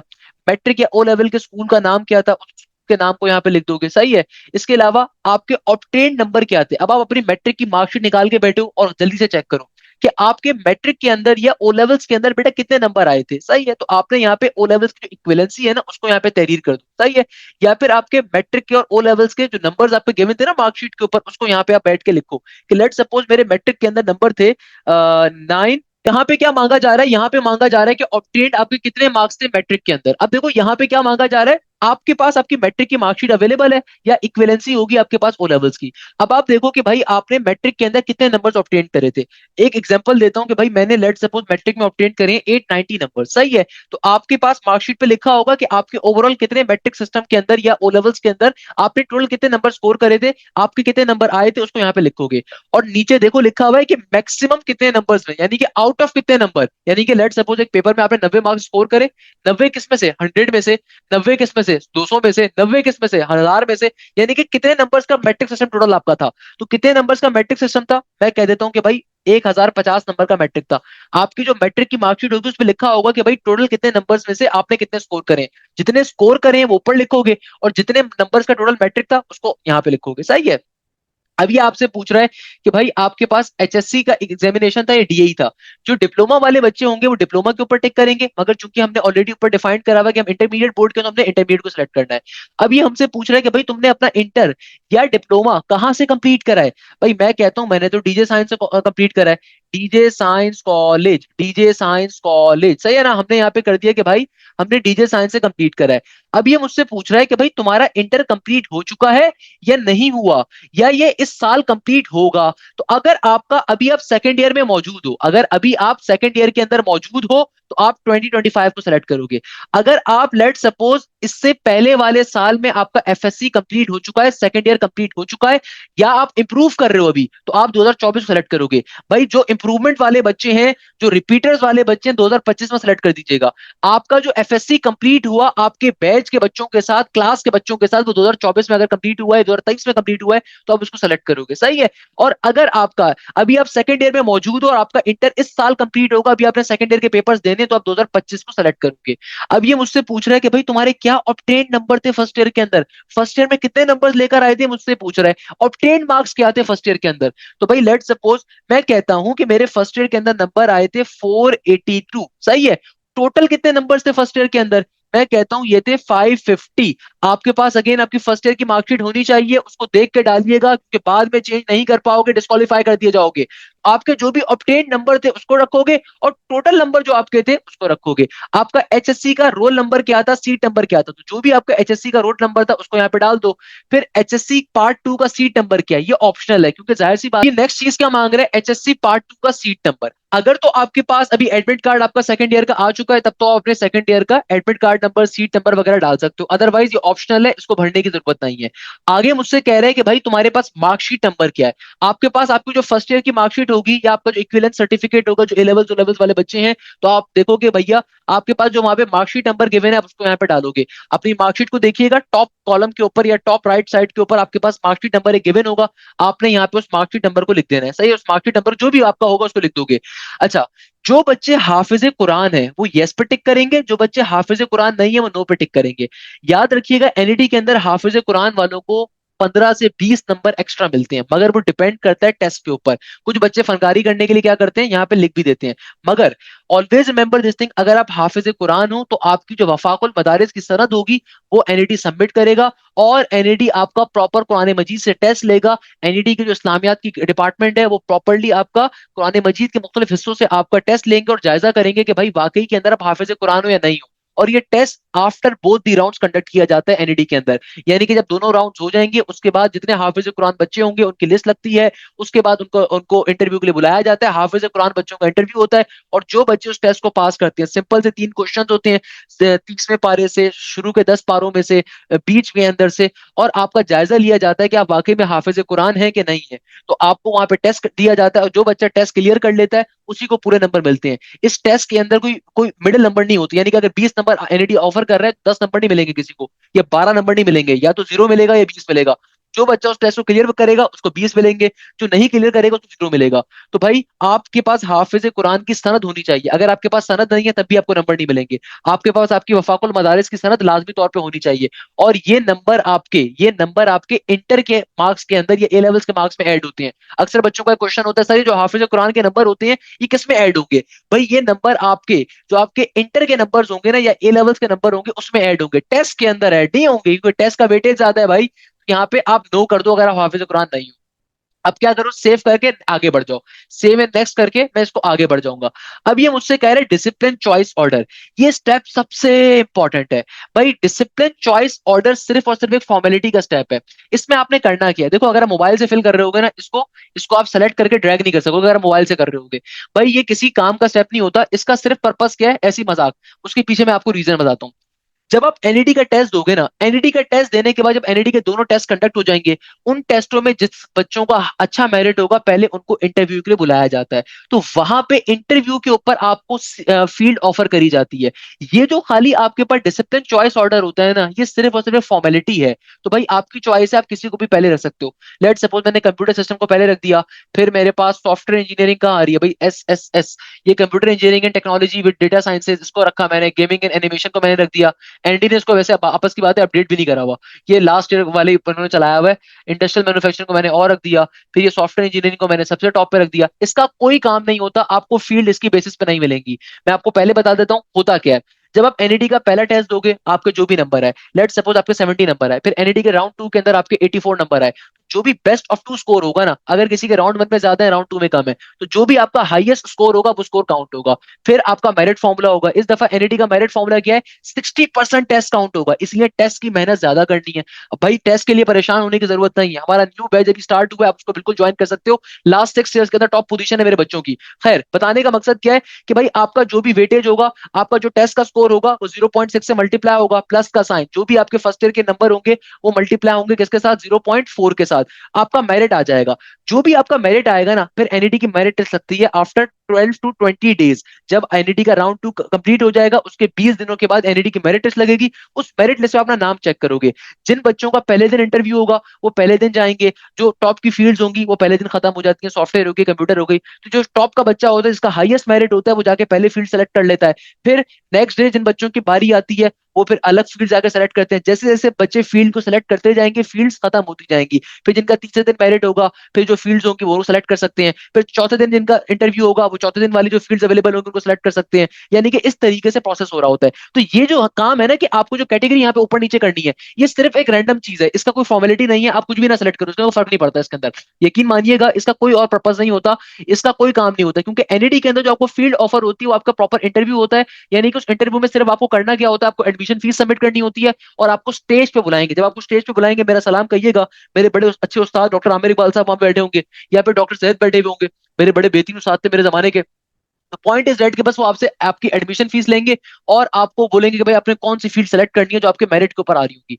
ये नहीं कि आप जाके बोलो मुझे सॉफ्टवेयर चाहिए, ऐसा नहीं। आपके मेरिट के ऊपर जो फील्ड्स अवेलेबल होंगी, आपके पास ऑप्शन होगा उन पर्टिकुलर फील्ड में से कोई भी फील्ड सेलेक्ट करने का, तो आप वहां पे फील्ड को सेलेक्ट करते हो। इसका और कोई पर्पस नहीं होता, याद रखिएगा। सेव एंड नेक्स्ट करके मैं आगे बढ़ जाऊंगा, सही है। अच्छा, अब क्या है, अपलोड दी फोटोग्राफ और मार्कशीट और आईबीसीसी। आईबीसीसी का मतलब क्या होता है, ये आईबीसीसी देखो याद रखिएगा, वो तमाम बच्चे जो ए लेवल्स बैकग्राउंड के हैं, आईबीसीसी उनके लिए होता है। या फिर आप लोग इंटर बोर्ड कोऑर्डिनेशन कमेटी कहलाता है आईबीसीसी। वो तमाम ए लेवल्स ओ लेवल्स वाले बच्चे जिन्होंने अभी तक अपनी इक्विवेलेंसी नहीं बनाई, खुदारा आईबीसीसी के हेड ऑफिस जाके अपनी इक्विवेलेंसी बना लो। आगा खान हॉस्पिटल के बिल्कुल सामने आईबीसीसी ऑफिस मौजूद है, एचईसी के बराबर के अंदर। तो वहां से आपकी ये आईबीसीसी सर्टिफिकेट बन जाएगा। ये लाजमी तौर पर आप अपना बनवाइए, क्योंकि ये आपको अपलोड करना होगा। नहीं तो ऑनलाइन अभी कैलकुलेटर्स अवेलेबल है, उनके जरिए फॉर्म एटलीस्ट फिलअप कर सकते हो। सेकंड नंबर के ऊपर, वो बच्चे जिन्होंने मेट्रिकुलेशन किसी बोर्ड से पढ़ा होता है और इंटर किसी बोर्ड से पढ़ा होता है, उनको भी आईबीसी सर्टिफिकेट चाहिए होता है, माइग्रेशन सर्टिफिकेट उनको रिक्वायर्ड होता है। तो याद रखिएगा। अच्छा, फोटोग्राफ कैसे खिंचवानी है, मैं अक्सर एक चीज नोट करता हूं कि भाई लोग अपने मोबाइल के कैमरे से सेल्फी अपलोड कर रहे होते हैं। खुदा रहा है 2 मेगापिक्सल के कैमरे की सेल्फी अपलोड नहीं करनी। आपके इलाके के अंदर कोई ढंग की अगर फोटोग्राफ की दुकान हो, उस पर जाके आपने पिक्चर को अपलोड खिंचवाना है। प्रोफेशनल पिक्चर खिंचवा लो, प्रोफेशनल पिक्चर आपकी जिंदगी भर काम आ जाएगी। 100 रुपए 200 रुपए वो पिक्चर खींचने वाला लेगा, उसको बोलो मुझे पिक्चर प्रिंट करके ना दे, मुझे सिंपल तरीके से यूएसबी में डाल के दे दे। तो भाई इन्होंने साफ तौर पे लिखा हुआ भी है कि आपने इस तरह की सेल्फी ना हो, इस तरह की कैप ना कोई पहनी हुई हो, कोई ग्लासेस ना पहने हुए हो आपने, क्रॉप्ड इमेज ना हो, बैकग्राउंड के ऊपर कोई और चीज ना आ रही हो, या बहुत ज्यादा ब्राइट पिक्चर ना हो। तो आप सिंपल तरीके से किसी भी फोटोग्राफर के पास जाएं, खुदारा खुद से बैठ के फनकारी करने की जरूरत नहीं है। अदरवाइज आपकी पिक्चर अगर 3 दफा से ज्यादा रिजेक्ट हो गई तो भाई आपका फिर फॉर्म लॉक हो जाएगा, फिर आपको एनईटी यूनिवर्सिटी जाकर ख्वारी करनी पड़ेगी। उससे बेहतर है जितना पेट्रोल आप जाया करो, उससे बहुत बेहतर है कि आप किसी इलाके की दुकान पे जाइए, उससे जाके अच्छी सी फोटोग्राफ खिंचवाइए अपनी प्यारी सी, और उसको फिर अपलोड करिए। उसको इसका स्क्रीनशॉट लेके दिखा देना कि भाई मुझे ऐसी पिक्चर चाहिए कि मेरा बैकग्राउंड क्या हो, लाइट सा बैकग्राउंड हो मेरे पास, सही है, फुल फेस विजिबल हो, पासपोर्ट साइज फोटोग्राफ आपको चाहिए। अच्छा, अगर आपके पिक्चर का साइज ज्यादा है तो भाई नेट के ऊपर जाके आप लिखोगे size reducer, image size reducer, और वो आपके पास अपनी पिक्चर को अपलोड करो, वो आपके साइज को थोड़ा कम करके दे देगा आपको, सही है। Physical attributes of the photograph and so on. अब देखो जैसे मुझे यहाँ पे अपनी फाइल को चूज करना है, मुझे लेट सपोज मुझे अपनी पिक्चर अपलोड करनी है, तो मैं देखता हूँ मेरी कोई प्यारी सी पिक्चर अगर अवेलेबल है, तो भाई मैं यहाँ पे काम करता हूँ, अपनी कोई पिक्चर देख लेता हूँ। पिक्स पिक्स पिक्स, मेरी पिक्स कहाँ है यार? मेरी ये देखो, मेरी एक अच्छी सी पिक्चर आ गई ना यार। इस पिक्चर को जरा अपलोड करके चेक कर लेते हैं, क्या एक्सेप्ट कर रहा है मेरी पिक्चर को? नहीं, देखो ये अपलोड ही नहीं हो पा रही, क्योंकि मैक्सिमम साइज क्या है, 300 KB का अलाउ है। मेरी पिक्चर देखो अपलोड नहीं हुई, मैंने आपके सामने पिक्चर अपलोड करी, 300 KB से ज्यादा की होगी। चलो भाई कोई दूसरी पिक्चर चेक कर लेते हैं भाई। हम चेक करते हैं इस पिक्चर को, क्या ये पिक्चर होगी? हाँ, ये देखो 2337। इसको चेक करते हैं भाई, क्या ये अपलोड हो सकती है? तो देखो ये अपलोड नहीं हुई, 300 KB से कम की हो। अब देखो जैसे मैंने यहाँ पे बड़ी वाली फाइल को भी चूज किया, मैंने व्हाइट बैकग्राउंड की अपनी फाइल को चूज करा, ये अपलोड ही नहीं हो पाएगी। ये क्या हो जाएगी? अपलोड नहीं आएगी, अपलोड नहीं हो सकेगी, नो फाइल चूजन। अब देखो अगर मैं अपनी छोटी फाइल को चूज करता हूँ, आपने सही वाली पिक्चर को चूज करना है जिसके अंदर लाइट बैकग्राउंड हो, ब्लू कलर का। भाई याद रखिएगा, कैप पहन के या मोबाइल के अपने 2 पिक्सल कैमरे से आपने पिक्चर नहीं खींचनी, खुदारा किसी दुकान से आके पिक्चर एक प्रोफेशनल खिंचवाओ। अब मैं पिक को जब अपलोड करूंगा ना, तो अब देखो क्या ये पिक्चर अपलोड हो गई, ये देखो ये मेरी पिक्चर अपलोड हो गई, यहाँ पे देखो लिखा हुआ भी आ रहा है। अब ये आगे क्या कह रहा है? आगे कहता है candidates with the HSC part 2 passing year 2025 are required to upload HSC part 1 marksheet. यानी कि ये कहता है कि भाई वो तमाम बच्चे जिनका अभी सेकंड ईयर या ए लेवल्स, वो तमाम बच्चे जिनका सेकंड ईयर अभी जाके खत्म होगा 2025 के अंदर, वो सेकंड ईयर के पेपर्स देंगे, वो अपने फर्स्ट ईयर की मार्कशीट डालेंगे। एक चीज जहन में रखिएगा, बार बार मैं कह रहा हूं, वो तमाम बच्चे जो रिपीटर्स हैं, इंप्रूवर्स हैं, सप्ली वाले हैं, भाई आपका लास्ट ईयर इंटर एंड हो चुका था, आप फर्स्ट ईयर की मार्क्स नहीं डाल सकते। आप फर्स्ट ईयर के मार्क्स नहीं डाल सकते। अगर आप रिपीटर के बच्चे हो तो आपके लास्ट परसेंटेज ही काउंट होगी। भाई अगर आप सेकंड ईयर आपका कंप्लीट हो चुका है, तो जो आपकी लास्ट परसेंटेज थी वही काउंट होगी, आपको फर्स्ट ईयर के मार्क्स डालने की इजाजत नहीं है। जिन बच्चों का सेकंड ईयर इस साल 2025 में पेपर वो देंगे, वो खाली फर्स्ट ईयर के मार्क्स डालेंगे। या जो ए लेवल्स वाले बच्चे हैं, वो ओ लेवल्स की यहाँ पे इक्विवेलेंसी अपनी अपलोड करेंगे, उसकी मार्कशीट यहाँ पे डालेंगे। तो मैं चूज फाइल करके कोई भी यहाँ पे डाल देता हूँ, मैं अपनी पिक्चर ही डाल देता हूँ, खैर है, बाद में जब एनआईडी वाले देखेंगे तो देखेंगे मुझे, सही है ना। ये देखो मैंने इसको अपलोड कर दिया, अपलोड करने के बाद ये मेरी मार्कशीट यहाँ पर आ गई। अब मैं जाऊंगा सेव एंड नेक्स्ट के ऊपर। अब फाइनली मेरे पास यहाँ पे लास्ट स्टेप आ गया। ये लास्ट स्टेप क्या है? फीस वाउचर का। अब देखो फीस वाउचर, इस दफा एनईडी यूनिवर्सिटी की पहले राउंड की फीस है 5,000 रुपए। यानी कि इस दफा एनईडी यूनिवर्सिटी ने अपनी फीस बिल्कुल इंक्रीज करके नस के मुकाबले की कर दी है भाई। तो भाई नस की भी इस साल की जो किसी भी टेस्ट की फीस थी 5,000 रुपए थी, तो एनईडी के राउंड 1 की फीस भी क्या है? 5,000 रुपए है। और एनईडी के राउंड 2 की फीस, अगर आपने राउंड 1 दिया हुआ है, तो वो होगी आपके पास 2,500 रुपए के करीब। अब देखो इस फीस के ऊपर आपके पास 0% tax will be applicable on self finance fees as per the finance act. अच्छा, मैं एक चीज और यहाँ पे बता देता हूँ। अगर आप सेल्फ फाइनेंस की फीस भी पे कर रहे होते हो, तो सेल्फ फाइनेंस की फीस कैसे पे होती है? आप उसका पे ऑर्डर बनवाते हो। आप अपने बैंक जाओगे, बैंक जाके पे ऑर्डर बनवाओगे, और वो पे ऑर्डर बनवाओगे डायरेक्टर ऑफ फाइनेंस एनईडी के नाम पे। किसके नाम पे बनवाओगे? डायरेक्टर ऑफ फाइनेंस एनईडी के नाम पे। ये फीस आप ऑनलाइन पे नहीं कर सकते, एनईडी की जो टेस्ट की फीस है ये आप ऑनलाइन पे नहीं कर सकते। आप या तो नेशनल बैंक ऑफ पाकिस्तान जाओगे, नहीं तो हबीब मेट्रोपॉलिटन बैंक जाओगे, या तो एनईडी के बाहर वाले बैंक चले जाओ। एनईडी के बाहर 2 बैंक मौजूद है, नेशनल बैंक की ब्रांच भी एनईडी के बाहर मौजूद है, हबीब मेट्रोपॉलिटन बैंक भी मौजूद है। आपने खाली इन्हीं दोनों बैंकों में जाना है। नहीं तो आप पर्टिकुलरली आपके इलाके के अंदर कोई भी हबीब मेट्रो बैंक की ब्रांच है, कोई भी नेशनल बैंक की ब्रांच है, आप वहां जाके फीस पे कर सकते हो। याद रखिएगा, जब तक फीस पे नहीं करोगे फॉर्म सबमिट नहीं होगा। तो भैया आपने क्या करना है? सिंपल तरीके से आपने क्या करना है, आपने सबसे पहले आपसे कंफर्मेशन मांग रहा है। जैसे मैंने आपसे कहा, हर दफा बच्चे गलती करते हैं कि गलत बोर्ड या गलत कैटेगरी सेलेक्ट कर लेते हैं, तो बाद में जाके फिर वो रो रहे होते हैं eight the time of interview कि सर हमारे टेस्ट में इतने अच्छे नंबर, हमें सीट नहीं मिल रही। भाई आप कोई गलती करोगे तो आप दूसरे को अपनी सीट गिफ्ट के तौर पर दे रहे हो, याद रखिएगा। तो यहाँ पे तभी एनईडी कह रहा है कि भाई before proceeding towards the registration fees, आप पहले कंफर्म कर लो कि भाई वाकई में आपका इंटरमीडिएट बोर्ड कराची है, आपका ग्रुप 3 इंजीनियरिंग का है, आपका डोमिसाइल सिंध का है। तो मैं कंफर्म करता हूँ इन तमाम डेटा को, तो ये प्रोसीड करने पे चला जाएगा। अब जब ये प्रोसीड करने के ऊपर जाएगा तो देखो ये मेरे पास पर्टिकुलरली मेरा फीस वाउचर आ गया, ये मेरा फीस वाउचर आ गया। अब मैं क्या करूंगा, ये मुझसे कह रहा है कि भाई अगर ऑनलाइन पेमेंट करनी है, ओके, यानी कि ऑनलाइन पेमेंट का ऑप्शन इसने दिया हुआ है। ओके, वेरी गुड यार, ऑनलाइन पेमेंट का ऑप्शन इसने दिया हुआ है, सही है ना। अच्छा, यहाँ पे क्या कह रहा है कि अगर ट्रांजेक्शन स्लिप आपको बैंक जाके सबमिट करवानी है तो बैंक जाके सबमिट करवाने के लिए फीस वाउचर ये इस तरीके से आ जाएगा। आप इस फीस वाउचर को डाउनलोड कर लोगे और डाउनलोड करके प्रिंट करवाओगे, प्रिंट करवा के पर्टिकुलरली आप फीस वाउचर को बैंक ले जाके पे करवाओगे। अदरवाइज अगर कोई बच्चा ऑनलाइन फीस पे करना चाहता है तो ये पहली दफा एनईडी ने ऑनलाइन फीस पेमेंट करने का भी ऑप्शन दिया हुआ है। ऑनलाइन फीस आपने कैसे पे करनी है उसका उन्होंने तरीकेकार बताया हुआ है कि अगर आप ऑनलाइन फीस पे करना चाहते हो तो 21 तारीख तक, यानी कि ये वाउचर 21 तारीख तक आपके पास वैलिड है, यानी कि आप फॉर्म को 21 तारीख तक, आप मई की 21 तारीख तक फॉर्म पे फिल कर सकते हो, यानी कि एनईडी का टेस्ट 24 मई को होगा। कंफर्मेशन भी यहाँ पे आपको मिल गई। अब आपने करना क्या है, आपका जो भी ऑनलाइन बैंक है और वहां पे आपने अपने ऑनलाइन बैंक के ऑप्शन पे जाना है। जो भी आपके पास मीजान बैंक है, जैस कैश है, इजी पैसा है, स्टैंडर्ड चार्टर्ड है, आपके पास एचबीएल है, हबीब मेट्रोपॉलिटन बैंक है, फर्स्ट वुमेन बैंक है, सिंध गवर्नमेंट बैंक है, कोई भी बैंक आपके पास आ रहा है, अस्करी बैंक आ रहा है, फैसल बैंक आ रहा है, आपने अपने ऑनलाइन बैंक को ओपन करना है। उसके बाद आपने सिंपल तरीके से जाना है क्विक पे के ऊपर। क्विक पे के ऑप्शन के ऊपर आप जाओगे, क्विक पे के ऑप्शन पे जाने के बाद आप जाओगे बिल पेमेंट्स के ऑप्शन के ऊपर।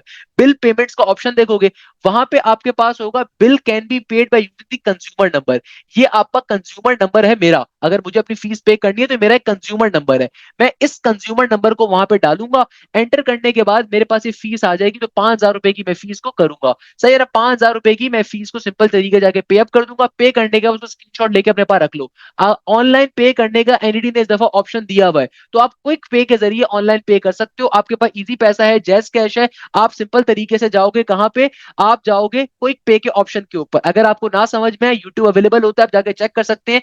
बिल पेमेंट के ऑप्शन के ऊपर आपको मिल जाएगा। अगर इजी पैसा आपकी एप्लीकेशन को ओपन करो ना तो वहां पे बिल पेमेंट का ऑप्शन होता है। तो क्विक पे पे जाके आपने इस कंज्यूमर नंबर को, जो भी आपका कंज्यूमर नंबर लिखा होगा उसको जाके एंटर करोगे और आपको वो फीस शो कर देगा आपकी 5,000 रुपए। 5,000 रुपए की फीस को आप पे करोगे। पे करने के बाद आप उसको स्क्रीनशॉट लेके अपने पास रख लो। जब आपकी फीस पे हो जाएगी उसके बाद ये देखो यहाँ पे गाइडलाइन भी दी हुई है। अगर किसी बच्चे को ऑनलाइन पेमेंट करना समझ में ना आए तो एनईडी ने इस दफा गाइडलाइन भी दी हुई है किस तरीके से आपने क्विक पे को इस्तेमाल करना है। आपका कोई भी बैंक आ रहा है, कोई भी आपका बैंक आ रहा है, आप उसके जरिए पे कर सकते हो। लेट सपोज आपके पास मीजान बैंक है, सही है ना। मीजान कहाँ गया भाई, मीजान। कोई भी बैंक आ रहा है, वैसे तो आप किसी को भी इस्तेमाल कर सकते हो।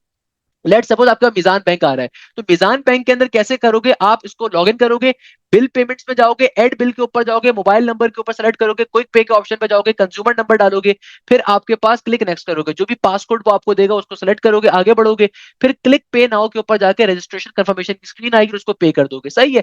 लेट सपोज कोई बंदा इजी पैसा एप्लीकेशन के जरिए पे कर रहा है, तो इजी पैसा के ऊपर जाओगे, जो मोर का ऑप्शन होता है ना उस पर क्लिक करोगे, अदर्स के अंदर जाओगे तो बिल पेमेंट आ जाएगा, जो बात मैंने आपको बताई थी। फिर क्विक पे आपको दिख जाएगा, वहां पे कंज्यूमर नंबर डालोगे, क्लिक नेक्स्ट करोगे, कंफर्म डिटेल्स के ऊपर जाके आपकी डिटेल शो हो रही होगी तो वहां पे पे कर दोगे।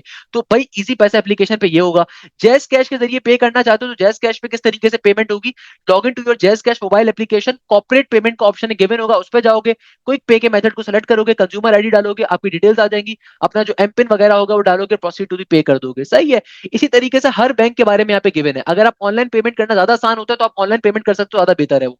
जब आप ये ऑनलाइन पेमेंट कर दोगे उसके बाद क्या है, whatever is the payment mode other than the online, it is mandatory to print out the transaction slip by clicking on get transaction slip and procedure produce it to the bank.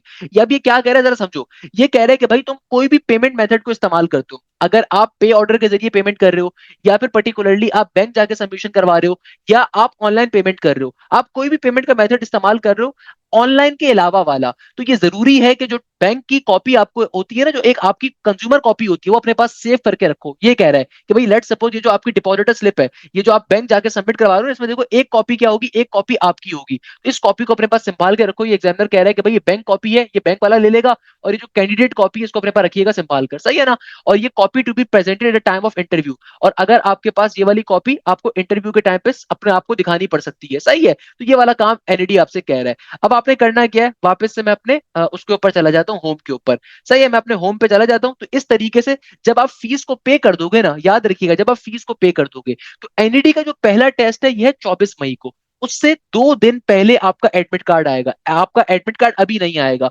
आप अगर 7 अप्रैल को आप form fill कर दो, कोई फर्क नहीं पड़ेगा। 8 अप्रैल को भर दो, कोई फर्क नहीं पड़ेगा। एनईटी का टेस्ट बेटा 24 मई को आ रहा है, 10 अप्रैल को पे कर दो, कोई फर्क नहीं पड़ेगा। तो भाई आप थोड़ा सा लेट पे करोगे तो इससे फायदा क्या होगा, आपका फॉर्म थोड़ा लेट सबमिट होगा, तो भाई आपका टेस्ट की जो डेट होगी वो दूसरे तीसरे दिन की होगी, तो उसमें फायदा ये होता है आपको पहले दिन का एक आइडिया मिल जाता है।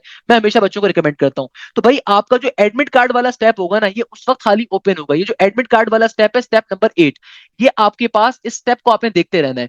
अगर आपकी प्रोफाइल पिक्चर को या किसी डॉक्यूमेंट को रिजेक्ट किया जाता है ना, तो ये उसको यहाँ पे इनकरेक्ट का ऑप्शन आ जाएगा कि भाई देखो जैसे मेरी फोटोग्राफ अभी रिसीव्ड हो गई है, मगर क्या ये फोटोग्राफ करेक्ट है या इनकरेक्ट है, तो ये डिपेंड करेगा कि भाई यहाँ पे ऑप्शन एक आ जाएगा। अगर करेक्ट होगी तो यहाँ पे 2 से 3 दिन में यस लिखा हुआ आ जाएगा। और एडमिट कार्ड जो है, आपका एडमिट कार्ड वो इसी इधर ही स्टेप नंबर 8 से डाउनलोड करने का ऑप्शन होगा, डाउनलोड एडमिट कार्ड। ये देखो अभी ये लिंक अवेलेबल नहीं है, ये जो लिंक है ना मैं इस पर क्लिक करूँ, ये अवेलेबल नहीं है। जब एनईडी के टेस्ट से 2 दिन पहले ये लिंक अवेलेबल होगा, तो आपने अगर अपने फॉर्म की फीस पे करी भी होगी तो आप इसको भी डाउनलोड कर सकते हो एडमिट कार्ड। एडमिट कार्ड पे लिखा हुआ होगा कि आपकी टेस्ट की डेट कौन सी है, आपके टेस्ट का टाइम क्या है, आपका टेस्ट किस डिपार्टमेंट में कंडक्ट होगा। एनईडी का टेस्ट कराची में कंडक्ट होता है, और एनईडी का जो थर कैंपस है वहां पे भी कंडक्ट होता है, तो इंटीरियर सिंध के बच्चे थर कैंपस जाके भी टेस्ट दे सकते हैं। सही है। अच्छा, इसके अलावा अगर आपके कोई डॉक्यूमेंट्स गलत होंगे तो यहाँ पे नॉट एप्लीकेबल अभी लिखा हुआ आ रहा है। नॉट एप्लीकेबल का मतलब रिमार्क्स नहीं आ रहे। अगर कोई डॉक्यूमेंट्स आपके रिजेक्ट होंगे तो वो भी लिखे हुए यहाँ पे आ जाएंगे। सही है।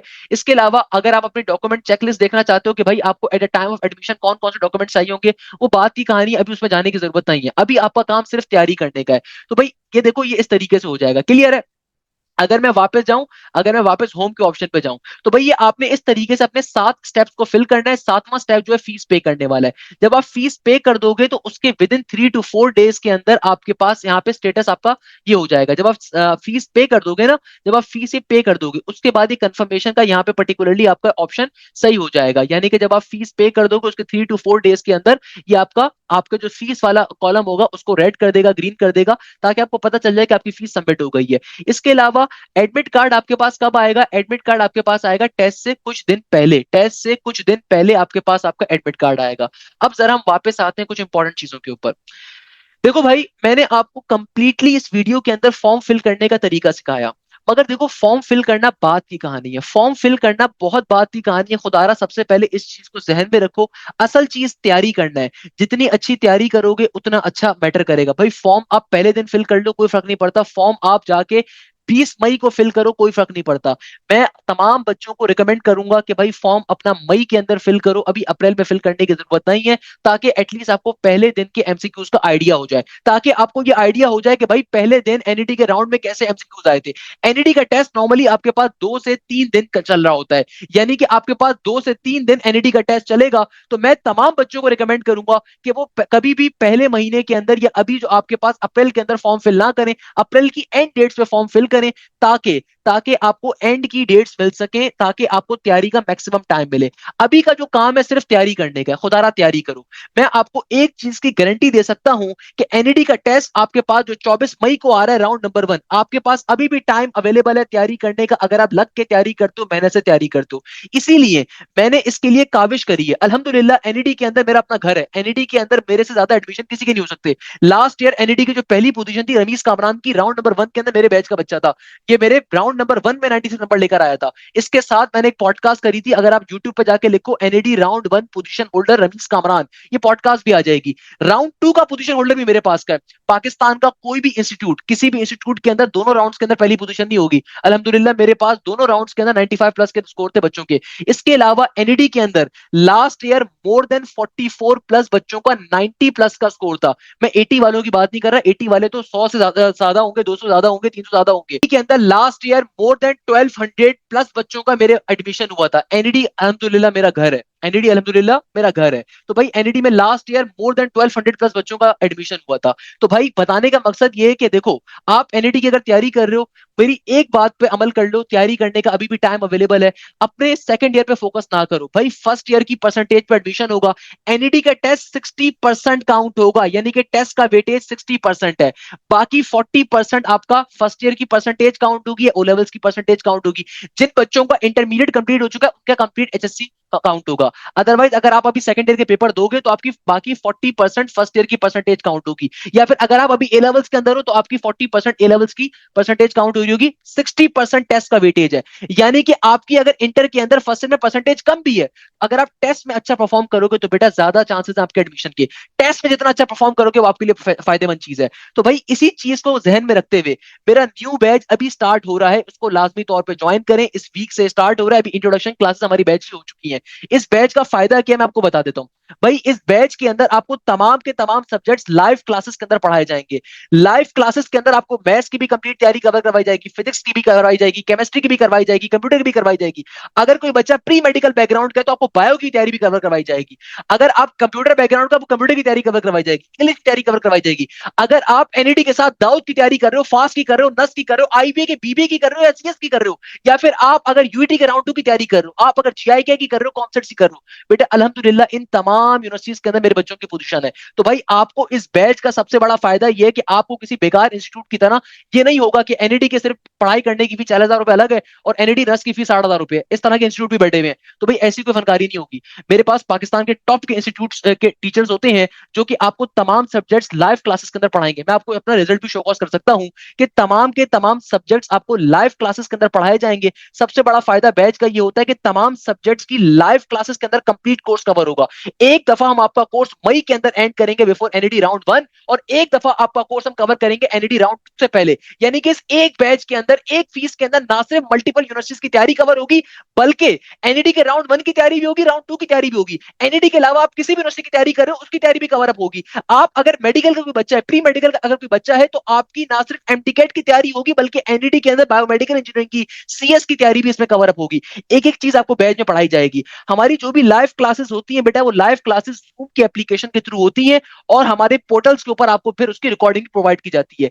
यानी कि जो भी लाइव क्लास होती है आपको उसकी प्रॉपर रिकॉर्डिंग भी दी जाती है। इसके अलावा सबसे इंपॉर्टेंट फीचर, आपको कंप्लीट कोर्स की रिकॉर्डिंग भी मिल रही होती है। सबसे खास बात, भाई यूट्यूब के लेक्चर्स के अंदर और बैच के लेक्चर में डिफरेंस ये होता है कि भाई बैच के अंदर जो रीसेंट पेपर्स होते हैं वो डिस्कस होते हैं, जो रीसेंट ट्रेंड्स होते हैं वो डिस्कस होते हैं। तमाम सब्जेक्ट्स आपको लाइव क्लासेस में पढ़ाए जाते हैं। तमाम सब्जेक्ट्स के आपको पास्ट पेपर्स भी क्लासेस में कवर करवाए जाते हैं। अल्हम्दुलिल्लाह कोई तो रीजन है कि मेरे बच्चों का सबसे हाईएस्ट मेरिट है, सबसे हाईएस्ट स्कोर है। अल्हम्दुलिल्लाह हर यूनिवर्सिटी के अंदर पोजीशंस होती हैं, तो उसके पीछे मेजर रीजन मेरे टीचर्स होते हैं, मेरे असतज़ा होते हैं जो कि बैठ के बड़ी मेहनत करते हैं। सेकंड नंबर के ऊपर आपके प्रॉपर्ली टेस्ट कंडक्ट किए जाएंगे, आपके ग्रैंड टेस्ट, आपके एफएलपीज, आपके एनईडी के पास पेपर्स के ऊपर टेस्ट, फास्ट के पास पेपर्स के ऊपर टेस्ट, आईबी के पेपर्स के ऊपर टेस्ट, आपके प्रॉपर्ली टेस्ट कंडक्ट होते हैं। जो भी आपका टेस्ट कंडक्ट होता है उसका प्रॉपर्ली सॉल्यूशन भी आपको प्रोवाइड किया जाता है, यानी कि वीडियो सॉल्यूशन भी आपको साथ में दिया जाता है कि आप कहां पे फंस रहे हो, कहां पे गलती कर रहे हो। आपको प्रॉपर्ली गाइडेंस प्रोवाइड की जाती है कि भाई किस चीज को आपने कैसे एस करना है, क्या आपकी वीकनेसेस हैं, आपको वो भी कवर किए जाते हैं। आपको प्रॉपर्ली तमाम का तमाम प्रैक्टिस मटेरियल हम लोग प्रोवाइड करते हैं। जो भी प्रैक्टिस मटेरियल होता है बेटा वो सारा का सारा हम लोग आपको प्रोवाइड करते हैं। इसके अलावा लाइव क्लासेस आपकी अलग होती है, डाउट क्लासेस आपकी अलग होती है। डाउट क्लासेस का मतलब है कि अगर आप किसी पास पेपर के अंदर प्रॉब्लम कर रहे हो, प्रैक्टिस मटेरियल प्रॉब्लम कर रहे हो, वो आपकी अलग से लाइव क्लासेस होती है। मेरे पास तमाम सब्जेक्ट्स के अलग अलग प्रॉपर्ली फैकल्टी टीचर्स होते हैं जो कि डिफरेंट कॉलेजेस के एचओडीज हैं, डिफरेंट कॉलेज के प्रोफेसर हैं, या फिर अपने सब्जेक्ट स्पेशलिस्ट हैं, या फिर कॉर्पोरेट सेक्टर के अंदर जिन्होंने बहुत मशहूर काम किया हुआ है। For example sir Saad Waqar Oracle का इंजीनियर है वो। मेरी अपनी qualification, I am a graduate from the Lamar University, that is from the Texas State University, as well as I have worked in the GSK, that is the GlaxoSmithKline. Sir Bilal Zia हो गए, फिर से किताब लिखी हुई उन्होंने बैठ के, वो के इलेक्ट्रिक के डिप्टी मैनेजर रिटायर्ड हुए हुए हैं। इसके अलावा बेतहाशा फैकल्टी हमारे पास डिफरेंट कॉलेजेस के एचओडीज बैठे हुए हैं, बैरिया कॉलेज के एचओडीज बैठे हुए हैं, हमारे पास दूसरे कॉलेज के एचओडीज बैठे हुए हैं। तो भाई आपको बेस्ट तरीके से पाकिस्तान की बेस्ट की फैकल्टी आपको पढ़ाती है एक एक चीज। आपको इस बैच का फायदा ये होता है कि अगर आप बिजनेस स्कूल की तैयारी कर रहे हो, आईबीए के, बीबीए की, सीएस की, या इंजीनियरिंग साइड की, आपको हम दोनों चीजें प्रोवाइड करते हैं, आपको अलग अलग फीसें देनी नहीं पड़ती। सेकंड नंबर के ऊपर मल्टीपल टाइम आपका कोर्स कवर होगा। लास्ट ईयर एनईटी के अंदर मोर देन 44 प्लस स्टूडेंट्स का अल्हम्दुलिल्लाह 90 प्लस का स्कोर था। Ahmed Raza 93 number, Taqi Siddiqui 91 number, Wasi Muzammil 91 number, Arsala Khan 90 number, Bisma Shahid 91 number, Zohaib Ali 93 number, Areeba Javed 93 number, Adina Fala 91 number, Mohammad Umar 91 number, Manahil Batool 94 number, Ayesha Noman 93 number, Lubaba Batool 92 number, Abdul Wase 91 number, Mohammad Maaz 92 number, Mishal Tilawat 90 number, Syed Mehdi 90 number, Mohammad Hasan Arsalan 90 number, Mohammad Umar Hameed 90 number, Wasi Muzammil 90 number, Wali Raza 93 number, Tulaiya Tohaliya Fayyaz 93 number, Yumna Maroof 92 number, Mohammad Danish 92 number, दोबारा repeat हो गया। Fatima Asif 91 number, Mohammad Umar 93 number, Rameen Siddiqui batch number 5 90 number, Ayesha Fatima 93 number, Mohammad Hasan Zahid 92 number, Syed Hammad 93 number, Abdul Haseeb 91 number. माशाल्लाह से ये मेरा star kid था भाई अब्दुल हसीब। ये आईबीए के अंदर आज बैठा हुआ है, इसका आईबीए के अंदर भी टॉप पोजीशन थी, इस बच्चे का हबीब के अंदर भी टॉप पोजीशन थी, इस बच्चे का एनईडी के अंदर भी टॉप पोजीशन थी। One of my favourite kid. अल्हम्दुलिल्लाह कुछ बच्चे याद रह जाते हैं आपको। तो बताने का मकसद ये है कि भाई ये मेरे स्कोर्स हैं, ये मेरे बच्चों के मार्क्स हैं। मैं आपसे सिर्फ दो बातें कहूंगा, खुदारा अभी फौरन से फॉर्म फिल मत करिएगा, थोड़ा सा वेट करो, थोड़ा सा इंतजार करो। जैसे ही आपके पास अप्रैल के एंड के अंदर या मई के स्टार्ट में बैठ के फॉर्म फिल करो, तैयारी अपनी आज से आगाज करो। तैयारी के लिए अभी भी टाइम है। सिर्फ पास पेपर्स कवर करने से कभी भी अच्छे नंबर नहीं लेकर आओगे। सिर्फ पास पेपर्स कवर करने से कभी भी रमीज कामरान या सिराजुल हक नहीं बन सकते। सिर्फ पास पेपर कवर करने से तुम पास भी नहीं हो सकते बेटा, पहले बता रहा हूं। तो आपको तैयारी पूरी करनी है, क्योंकि एनईटी का टेस्ट कंप्यूटराइज होता है, कहीं से भी कोई भी क्वेश्चन आ सकता है। अच्छा, एक और क्वेश्चन जो मुझसे अक्सर बच्चे पूछते हैं कि सर मैंने प्री मेडिकल से इंटर किया है, क्या मैं एनईटी में सीएस जा सकता हूं? तो बिल्कुल बेटा, एनईटी के अंदर आपकी सीट्स अवेलेबल है। सीट डिस्ट्रीब्यूशन वाली वीडियो को देखिएगा। अगर कोई बच्चा रिपीटर है तो बेटा आपकी लास्ट ईयर की परसेंटेज ही काउंट होगी, अनलेस अनटिल आपके न्यू इंटर का रिजल्ट ना आ जाए। तो आपकी जब तक लास्ट ईयर की परसेंटेज ही काउंट होगी, जो कि नहीं आएगा तो इसका मतलब क्या है, जब तक आपको रिपीट करने का फायदा नहीं है, क्योंकि भाई आपके लास्ट ईयर की परसेंटेज ही काउंट होगी। या फिर आप एनईटी जाके बात कर सकते हो। इसके अलावा वो तमाम बच्चे जो प्री मेडिकल बैकग्राउंड से बिलोंग करते हैं और वो एडिशनल मैथ्स का एग्जाम दे रहे हैं, वो तमाम बच्चे जो प्री मेडिकल बैकग्राउंड से बिलोंग करते हैं और वो एडिशनल मैथ्स का इस साल एग्जाम दे रहे हैं, तो भाई आपका रिजल्ट भी ऑल्दो एडिशनल मैथ्स का नहीं आएगा, मगर एनईडी आपको एक फेवर देता है। वो तमाम बच्चे जो प्री मेडिकल बैकग्राउंड से बिलोंग करते हैं और आपका एडिशनल मैथ्स का चूंकि रिजल्ट नहीं आएगा, तो आपकी जो फर्स्ट ईयर की और सेकंड ईयर की बायोलॉजी के नंबर थे ना, वही आपके काउंट होंगे। और आपको एनईडी जाके एक एप्लीकेशन देनी होगी director of NED admission. Director of NED admissions का नाम है डॉक्टर आमिर इकबाल साहब, मेरे बड़े बेहतरीन उस्ताद हैं, मेरे मैन्युफैक्चरिंग के बड़े बेहतरीन उस्ताद थे। मेरा जाके सलाम जरूर कहिएगा कि सर हाशिम ज़िया आपके तस्करा कर रहे थे। मेरे बड़े बेहतरीन उस्ताद हैं डॉक्टर आमिर इकबाल साहब। तो आपने जाके क्या करना है, उनको एक एप्लीकेशन सबमिट करवानी है। उस एप्लीकेशन में आप लिखोगे कि भाई मैंने अपना इंटर प्री मेडिकल में करा था, और अब चूंकि मैं एडिशनल मैथ्स के पेपर दे रहा हूं या दे रही हूं, और जिसका रिजल्ट आएगा बाद में, तो अब चूंकि मैं एडिशनल मैथ्स के अंदर अपेयर हो रहा हूं, तो भैया जाहिर सी बात है मैं प्री इंजीनियरिंग में कन्वर्ट हो चुका हूं। मैं चूंकि प्री इंजीनियरिंग में कन्वर्ट हो चुका हूं, तो अब की मुझे प्री इंजीनियरिंग की सीट्स मिलनी चाहिए। तो आप डॉक्टर आमिर इकबाल साहब के ऑफिस विजिट करोगे। आजकल वो डीन ऑफ मैकेनिकल इंजीनियरिंग है एनईडी के अंदर, तो डीन ऑफ मैकेनिकल है डॉक्टर आमिर इकबाल साहब, और director of NED admission committee भी है डॉक्टर मोहम्मद तुफैल साहब होंगे, नहीं तो डॉक्टर आमिर इकबाल साहब होंगे। तो डॉक्टर आमिर इकबाल साहब के पास आपने जाना है, चैट जीपीटी से एक अच्छी सी एप्लीकेशन तैयार करो, उस एप्लीकेशन को लिख कर डॉक्टर आमिर इकबाल साहब के ऑफिस में सबमिट करवा दोगे। सही है, मेरा सलाम लाजमी तौर पर उन्हें कहिएगा, मेरे बड़े बेहतरीन उस्ताद हैं। भाई जो कुछ आप जिंदगी में करते हो अपने उस्तादों की वजह से करते हो, तो हमेशा उस्तादों का एहतराम हमेशा मलूज़े खातिर आपको रखना चाहिए। खैर, कहने का मकसद क्या है कि भाई एनईडी यूनिवर्सिटी के अंदर 2025 का फॉर्म आपने कैसे फिल करना है, आई होप आपको वीडियो अच्छी लगी होगी, समझ में आई होगी। अपने दोस्तों के साथ लाजमी तौर पर शेयर करिएगा। न्यू बैच हमारा स्टार्ट हो रहा है इस वीक से, इसको लाजमी तौर पर ज्वाइन करें अगर आप चाहते हैं कि आपके अच्छे नंबर आए, अगर आप चाहते हैं कि आप फास्ट में, नस में, यूईटी में, आईबीए के अंदर एडमिशन हासिल करें। इस बैच की खास बात यह कि आपको पाकिस्तान की तमाम यूनिवर्सिटीज के लिए प्रिपेयर किया जाएगा इस बैच के अंदर। तो मैं लाजमी तौर पे आपको अपनी बैच की क्लास के अंदर देखना चाहूंगा इंशाल्लाह ताला। जजाकल्लाह खैर, thank you so much. Hashim Zia signing of.